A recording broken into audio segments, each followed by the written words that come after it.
Senator Johnson and I will produce new records to show additional connections between the Biden family and the communist Chinese regime. Our report exposed extensive financial relationships between Hunter and James Biden and Chinese nationals connected to the communist regime. These were Chinese nationals connected to the Chinese government's military and intelligence service. One of those individuals was a person by the name of Patrick Ho. According to reports, Hunter Biden said of Patrick Ho, quote, "I have another New York Times reporter calling about my representation of Patrick Ho." Then Hunter Biden says the F word, denoting a spy chief of China who started a company that my partner, who is worth $323 billion, founded and is now missing. End of that quote. We'll get into more detail with respect to Patrick Ho in future speeches.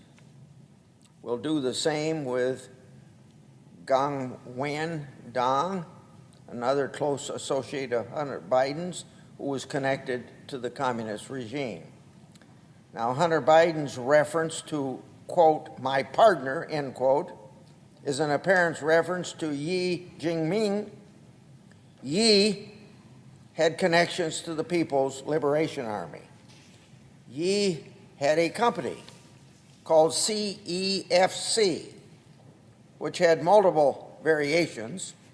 Today and in future speeches, Senator Johnson and I will simply refer to that company as CEFC.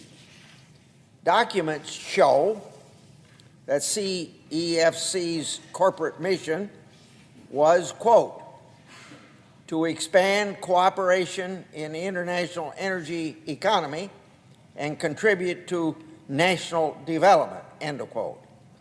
Now let me emphasize that word national in that quote, national development. CEFC existed for the communist state. Indeed, records show that CEFC is dedicated itself to serve China's national energy strategy, developing national strategic reserves for oil, and now I quote, "partnering with centrally administered and state-owned enterprises," end of quote. Records prepared by one of Hunter and James Biden's business associates, a James Gilliar, say the following about this company, CEFC. Quote, "At the time, China was hungry for crude, but its state-backed companies were having difficulty closing some deals abroad. The optics of China's state-backed giants marching into a country to buy and extract oil weren't great for Central Asian politicians. This paved the way for private firms like CEFC, which can strike oil deals in Europe and the Middle East, where Chinese state-owned enterprises could bring political liabilities," end of quote. Documents also show that CEFC, quote, "is building an energy storage and logistics system in Europe," end of quote, "to connect China, Europe, and the Middle East." Now, you may ask why. Plainly, to serve, quote, "China's ambitions to have overseas storage locations connected with world markets," end of quote. The document further states that CEFC's investments and their bank division has investments in the energy sector, quote, "which are in tandem with the government's $4 trillion One Belt, One Road foreign investment program," end of quote. So, CEFC operated under the guise of a private company, but for all intents and purposes as an arm of the Chinese government. Hunter Biden and James Biden served as the perfect vehicle by which the Communist Chinese government could gain inroads here in the United States through CEFC and its affiliates. And these inroads were focused on Chinese advancement into the global and U.S. energy sector. Hunter and James Biden were more than happy to go along, of course, for the right price.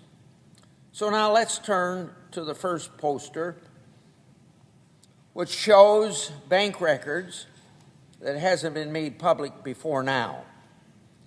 This is a portion of a document that we, meaning Senator Johnson and I, will release in full. The topic of this poster shows a wire transaction, August 4th, 2017, from CEFC to Wells Fargo Clearing Services for $100,000.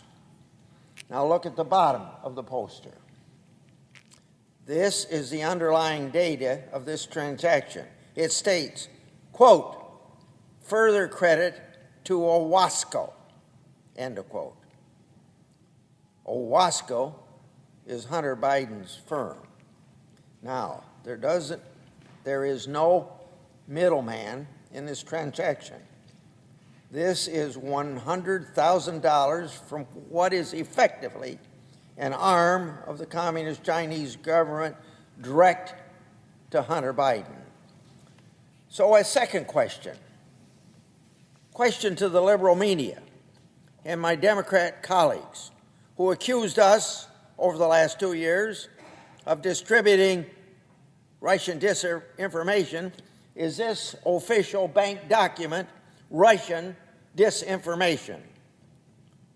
Now, beyond this document, in future speeches, Senator Johnson and I will show you more transfers between and among such companies as CEFC, Northern International Capital, Hudson West 3, Hunter Biden's Owasco, and James Biden's Lion Hall Group. In doing so, please keep in mind the players in this game: Hunter Biden, James Biden, Yi Jingming, Gang Wen-dong, Murin Yang, and Patrick Yo, to name a few. All of these individuals mixed and mingled with related corporate entities over a period of years and with respect to millions of dollars. Now, the next poster. Those connections are illustrated by this second poster, which I made public last November. It's an original bank record with one typographical error and all. Here you have Hunter Biden, Gang Wen-dong, and Mervyn Yang executing an assignment and assumption agreement together. Now, a third question to those who accuse us of disseminating Russian disinformation, so especially to the liberal media, who are the ones who ought to be policing our government system to make sure that everything's done honest. They shouldn't have to have members of Congress giving all this information out. But is this official record Russian disinformation? In our next speeches, we'll show you more records that haven't been seen before. Records that undeniably show strong links between Biden family and Communist China. Today is just a small taste. I'd like to note one thing before Senator Johnson takes over. he's going to describe to you the ridiculous attacks that we received, claiming that our reports were Russian disinformation. On March the 16th of this year, the New York Times unwittingly substantiated our reports by reporting on Hunter Biden's connection to foreign corporations and his potential criminal exposure.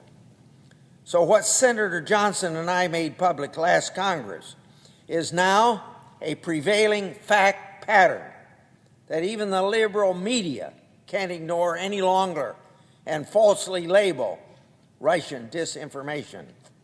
I'll turn it over